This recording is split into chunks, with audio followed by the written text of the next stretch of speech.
बच्चों की भरमार रिक्वेस्ट पे मैं फाइनली लेके आ गया हूँ मैथमेटिक्स के लिए 60 आउट ऑफ 60 की स्ट्रैटेजी वीडियो। यानी कि अगर आप IIT 2026 के लिए प्रिपेयर कर रहे हैं, 7-8 के लिए प्रिपेयर कर रहे हैं और आप चाहते हैं कि हम मैथमेटिक्स जैसे हार्ड मुश्किल सब्जेक्ट में 60 में से 60 स्कोर करके दुनिया को छोड़ दे पीछे और चले जाए IISc बेंगलोर, तो यस, ये वीडियो आपके लिए बिल्कुल सही साबित होने वाला है। वीडियो में एंड तक बने रहना, क्योंकि इस वीडियो में हिमांशु भैया आपके आएंगे और आपकी सारी की सारी प्रॉब्लम्स को सॉल्व करेंगे। आपको बताएंगे कि क्या स्ट्रैटेजी फॉलो करके आप मैथ्स में 60 में से 60 स्कोर कर सकते हैं। एंड यस, केमिस्ट्री की 60 बाय 60 की वीडियो कैसी लगी? नहीं देखी अभी तक?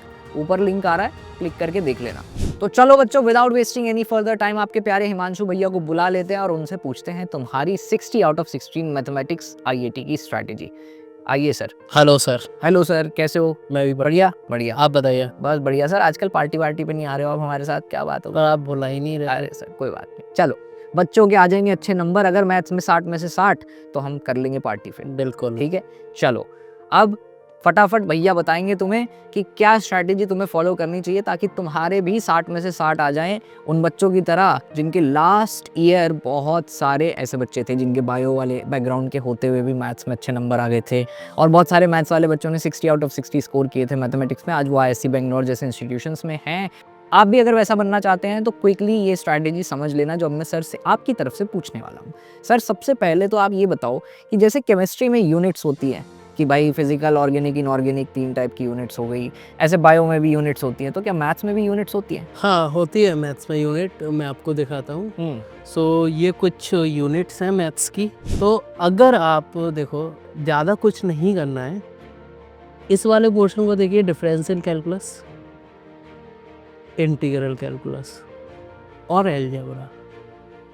बस ये 3 टॉपिक कर लिए, देख लो कितना परसेंटेज वेटेज हो गया। 25 और 25 50 और 18, ऑलमोस्ट 70% हो गया भाई। 100 में से 70% केवल 3 यूनिट से हो रहा है आपका। और मैं ये भी नहीं कह रहा इन तीनों को कीजिए, आप ये और ये कर लीजिए तो भी ठीक है, इंटीग्रल छोड़ दीजिए।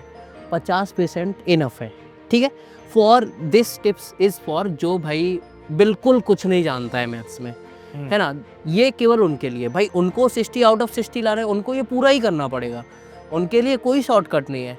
जो फुल आउट ऑफ फुल लाना चाहते हैं या जो टॉपर बनना चाहते हैं, देयर इज़ नो शॉर्टकट, आपको पूरा करना पड़ेगा। लेकिन कैसे करना है वो मैं आपको बता देता हूँ।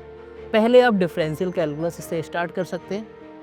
After that trigonometry. सबसे देखो, ये जो लोएस्ट वेटेज टॉपिक है, लेकिन इसके फॉर्मूला बहुत इंपॉर्टेंट है, इसमें बहुत काम आएंगे इसके फॉर्मूला, तो इसको भी करना है। आफ्टर डेट आप अलजेब्रा पे जा सकते हो। अलजेब्रा के बाद coordinate, integral calculus, permutation, combination में और प्रोबेबिलिटी लास्ट में कर सकते हो। कोई दिक्कत नहीं है, एक क्वेश्चन आता है हर साल परमुटेशन कॉम्बिनेशन से। अब मैं आपको बता देता हूँ ट्रेंड एनालिसिस क्या है इन सारे चैप्टर्स। Yes yes. सो चलिए ट्रेंड एनालिसिस की तरफ देखते हैं। तो देखिए, ये हमारी यूनिट थी algebra, differential calculus, probability, statistics, integral calculus and geometry. Student मैं आपको बता देता हूँ, ज्योमेट्री में मैंने वेक्टर एंड 3D को भी ऐड किया। यहाँ पर लिखा है ना वेक्टर एंड 3D। तो काफ़ी बच्चे ऐसा सोचते हैं कोऑर्डिनेट ज्योमेट्री मतलब वही straight line, circle and parabola, ellipse, hyperbola. यहाँ पे हमने वेक्टर एंड 3D को कोऑर्डिनेट ज्योमेट्री में काउंट किया है। अब आप देखो भाई, ट्रेंड एनालिसिस में सबसे पहले देखो AOD का सेक्शन, हर साल क्वेश्चन आ रहा है भाई। फंक्शन का देखो भाई, हर साल क्वेश्चन आ रहा है, ठीक है। और क्या देखो सर, लिमिट का तो नहीं आ रहा है। प्रोबेबिलिटी देखो सर, हर साल एक क्वेश्चन फिक्स है। प्रोबेबिलिटी की प्रोबेबिलिटी अच्छी है भाई आने की, है ना। बिल्कुल आएगा एक क्वेश्चन। तो अब काफ़ी बच्चे मेरे से पूछते हैं कि सर कि व्हाट इज़ द प्रोबेबिलिटी कि इस प्रोबेबिलिटी चैप्टर से क्वेश्चन आएगा। तो मैं बताता हूँ कि प्रोबेबिलिटी इज़ एटलीस्ट 1/15, क्योंकि 1 तो आ ही रहा है, क्या पता 1 से ज़्यादा आ जाए, तो 1/15 एटलीस्ट। और इधर देखो आप, इनडेफिनेट एंड डेफिनेट इंटीग्रल से एक क्वेश्चन फिक्स है। इनडेफिनेट से नहीं आता है बेटा, डेफिनेट से ही आता है, वो भी प्रॉपर्टी वाला। एंड इसके बाद अगर सर आप जाएं इधर, लाइन से भी, स्ट्रेट लाइन से हर साल एक क्वेश्चन आता है। बाकी सर्किल से इतना ज़्यादा नहीं आता। स्ट्रेट लाइन, ज्योमेट्री में स्ट्रेट लाइन बहुत इंपॉर्टेंट है, ठीक है। और वेक्टर और 3D में से क्या होता है, या तो वेक्टर से आएगा या 3D से। अब देखो यहाँ पे वेक्टर से आया, 3D से नहीं आया। इस साल कुछ नहीं आया, यहाँ पे दोनों आ गए, यहाँ पे एक साल आया। तो या तो वेक्टर से आएगा या 3D से आएगा। मोस्ट प्रोबेबली 3D से देते हैं, वेक्टर से दे भी सकते हैं, नहीं भी दे सकते, दैट्स डिपेंड ऑन चॉइस। अब आते हैं इधर मैट्रिक्स डिटरमिनेंट। सर सबसे इजी टॉपिक, और इससे हर साल ये देखिए तो भाई कोई भी कॉम्पिटिटिव एग्जाम हो, तुम्हारा जेई हो तुम्हारा, या तुम्हारा आईआईटी हो, नेस्ट हो, मैंने सब में सुना है कि सब में practice सबसे is इम्पोर्टेंट है, तो करना ही करना। करना ही करना है सर, ये सबसे इम्पोर्टेंट टॉपिक है सर। और इसके बाद कुछ कुछ जैसे कॉम्प्लेक्स नंबर हो गए, ये सर बहुत इंपॉर्टेंट टॉपिक है और हर साल आता है ना। क्वाड्रेटिक इक्वेशन और कॉम्प्लेक्स नंबर से मिला के भी क्वेश्चन आते हैं, लेकिन कॉम्प्लेक्स नंबर बहुत इंपॉर्टेंट है। एक बाइनोमियल थ्योरम, सीक्वेंस सीरीज। अब होता क्या है, या तो बाइनोमियल थ्योरम से आ जाएगा या सीक्वेंस सीरीज से, लेकिन पिछले 2 सालों में देखो दोनों से ही एक एक क्वेश्चन आए हैं, तो वी कैन एक्सपेक्ट कि दोनों से ही क्वेश्चन आ जाए, वी कैन एक्सपेक्ट दोनों से भी ना आए या फिर किसी एक से आ जाए, कुछ भी एक हो सकता है। तो हमें दोनों को पकड़ बना के चलना पड़ेगा। तो सर इसमें जैसे मान लीजिए ये आपने एक क्रोनोलॉजी बताई इंपॉर्टेंट टॉपिक्स की, करने तो 60 में से 60 लाने के लिए सारे ही पढ़ेंगे, जी, तो इसका मतलब क्या है कि बच्चों को इस क्रोनोलॉजी में ही चैप्टर्स को कवर करना चाहिए, या वेटेज जब प्रैक्टिस करेंगे क्वेश्चंस की तो उसी हिसाब से देना चाहिए? अब देखो यहाँ पे क्या है कि सारे स्टूडेंट की डिफरेंट अप्रोच होती है। हाँ। अब काफ़ी बच्चों का मान लो डिफरेंशियल कैलकुलस वीक है, बाकी सब स्ट्रॉन्ग है, तो वो पहले डिफरेंशियल से स्टार्ट कर सकते हैं। अब मान लो किसी का कॉनिक सेक्शन वीक है तो वो कॉनिक करे। तो यहाँ पे आपकी स्ट्रेटजी अलग अलग वेरी कर सकती है। तो अच्छा, वैसे आईआईटी के एग्जाम में मैथमेटिक्स में ऐसा बहुत कोई एक डिफिकल्ट क्वेश्चन आता है जो कोई ना कर पाए? पिछले 2 साल से तो ऐसा नहीं आ रहा है, लेकिन 2023-22 में 1-2 ऐसे आते थे अच्छा अच्छा, जिनसे मतलब बिल्कुल टफ टाइप के। राइट। हाँ, तो वो टफ टाइप का क्वेश्चन कौन सॉल्व कर सकता है? अगर आपने बेटा प्रैक्टिस की है ना तो आराम से हो जाएगा। लेकिन क्या है दिक्कत, आपको अगर पहचान में आ गया ना वो क्वेश्चन टफ है, तो आप उसको एक प्रॉपर टाइम दे पाओगे एग्जाम में। अगर मान लो पहचान में ही नहीं आया ये टफ है, या आप ऐसा ही सोच रहे हो, ईगो पे ले गए यार ये क्वेश्चन मेरे से क्यों नहीं हो रहा, इतना टाइम क्यों ले रहा है, हाँ, तो फिर दिक्कत आ जाएगी। ईगो पर नहीं लेना है, नहीं हो रहा है टफ होगा कोई दिक्कत नहीं है, बाद में अटेम्प्ट करेंगे। तो tough question hardly 3 to 4 minute लेंगे, ज़्यादा से ज़्यादा 5 ले सकता है कैलकुलेशन के चलते, बाकी इससे ज़्यादा कोई नहीं लेगा। राइट।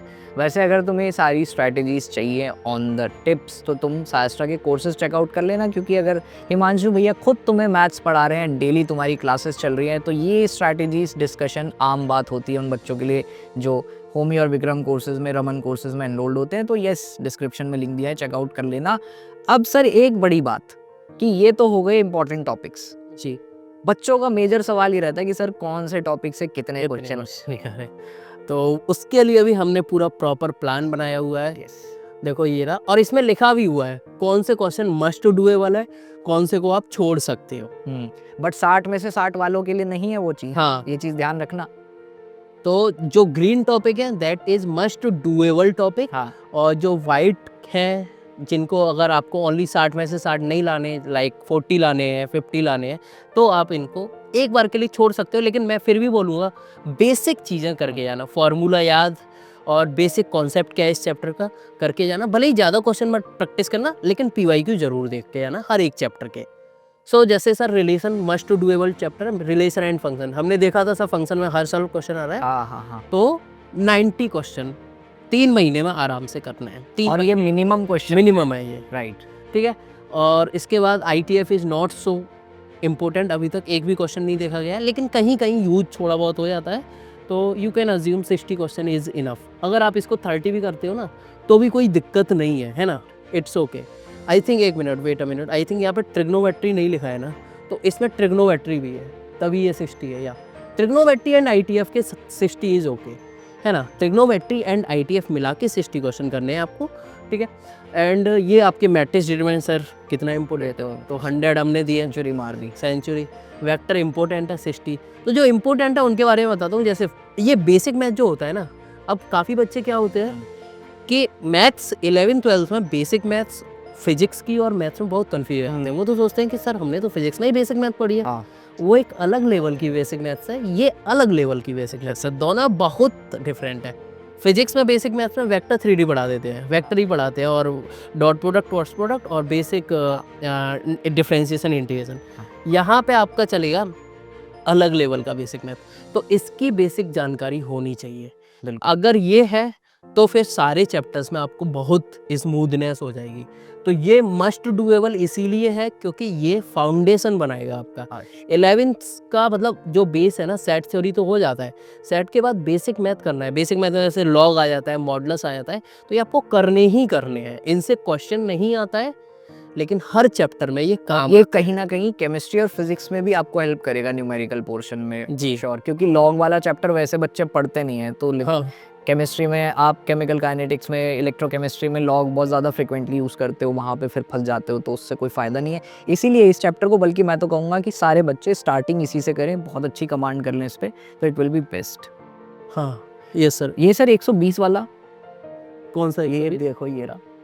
इंडेफिनिट इंटीग्रल सर, वैसे तो देखो इससे क्वेश्चन आते नहीं है, आते बिल्कुल नहीं है, तो अब 120 क्यों डालें इसमें?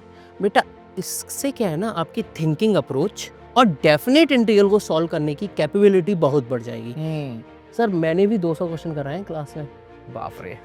क्लास में हुए हैं 200 क्वेश्चन। डीपीपी के अलग है क्वेश्चन, डीपीपी 7-8 गई होंगी, 20 क्वेश्चन पर डीपीपी, और मास्टरिंग बुक के अलग क्वेश्चन। तो I think more than 400 question अगर किसी स्टूडेंट ने किए होंगे तो आराम से हमने प्रोवाइड कराए हैं। बिल्कुल।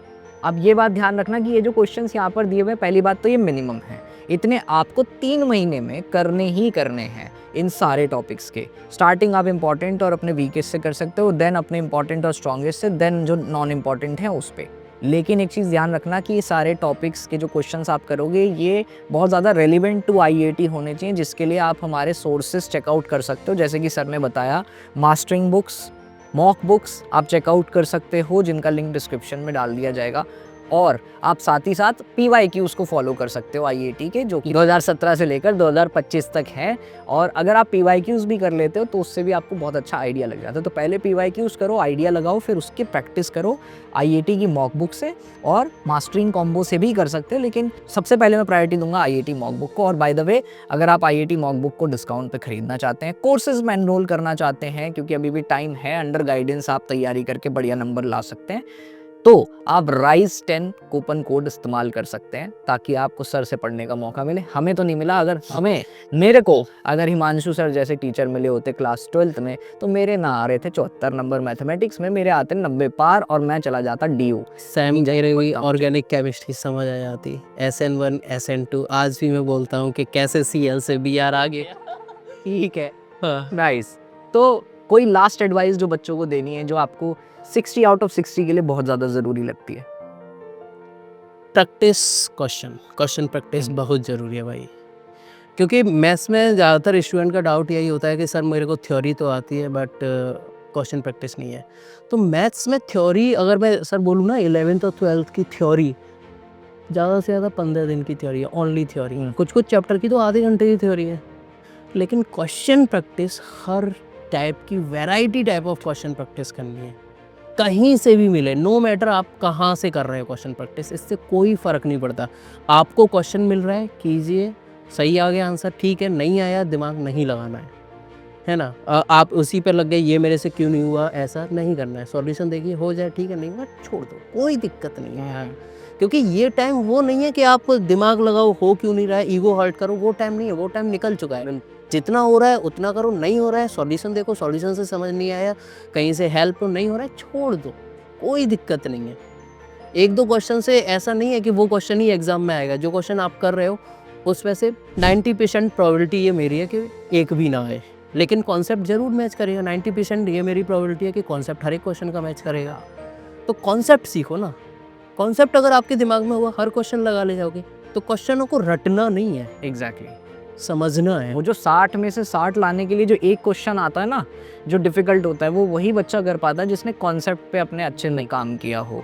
तो ये बच्चों मैथमेटिक्स की स्ट्रैटेजी है। एंड येस, एक बोनस टिप आपको मैं सर के माध्यम से दिलवा देता हूँ। बहुत सारे ऐसे बच्चे होंगे जो होंगे बायो वाले, लेकिन हाँ, उनको होगी कि भाई हमको भी मैथ्स में 60 में से 60 लाने का ट्राई करना है, क्योंकि हमें लगता है कि हमने मैथ्स, या PCMB वाले हो सकते हैं जिनका मैथ्स थोड़ा वीक है, हाँ। तो उनके लिए उनको लगता है कि सर कोई इंपॉर्टेंट टॉपिक बता दो जिससे 60 में से 60 आ जाए, तो आप उनकी मिथ बस्ट कर दो आप उनकी। तो स्टूडेंट सबसे पहले मैं बता देता हूँ, एक तो ये सारे इंपॉर्टेंट टॉपिक है ये वाले, एंड वन मोर थिंग, ये जो इंपॉर्टेंट टॉपिक है इनकी मैंने विक्रम और रमन में स्पेशल क्लासेस ली हैं, जिसमें आई थिंक 15 से 16 लेक्चर होंगे।